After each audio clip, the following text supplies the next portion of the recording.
Ating Kids Land musical playpens. Like new condition, kompleto po yung mga toys kung nakita nyo. Ayan. Na-wash na rin po, may door. Ang ganda ng door po na Kids Land Y. Double lock siya. Tingnan mo. Tingnan niyo po siya. Ayan. I-lock natin dito sa baba.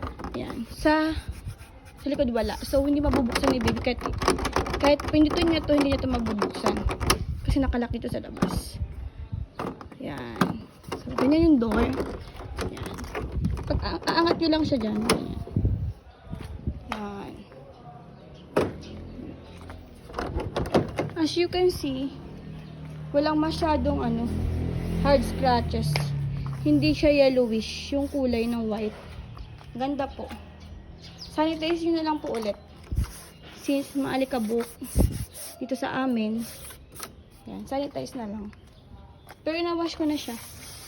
Already wash. Very minimal ang scratch at hindi siya halata pag malayo yung scratch. Ang ganda po na, walang crack. So, dito tayo sa toys. Ganda na po ng toys na to.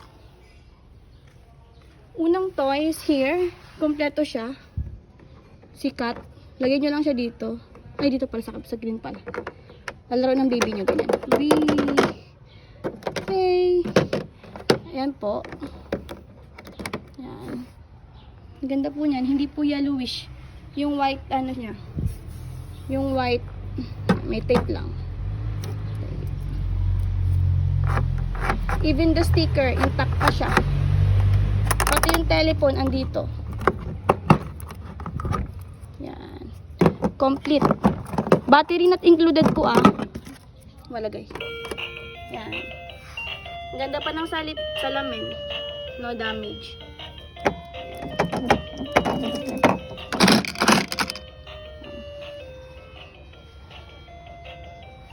Yan po. Ang details ng mga panels. Ang ganda po. Yan. Tapos tingnan nyo po ang kapal niyan compare sa local natin. Times 2. Of course, mas maganda pag branded. Pwedeng hexagon, pwedeng square. Pwedeng pa square kung gusto nyo ang Yan. I try to pa square.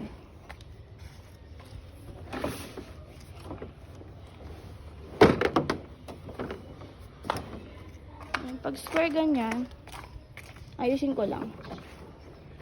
Walang panels. Ganyan naman po siya pag square. Diba ang ganda? Ganda ng color combination.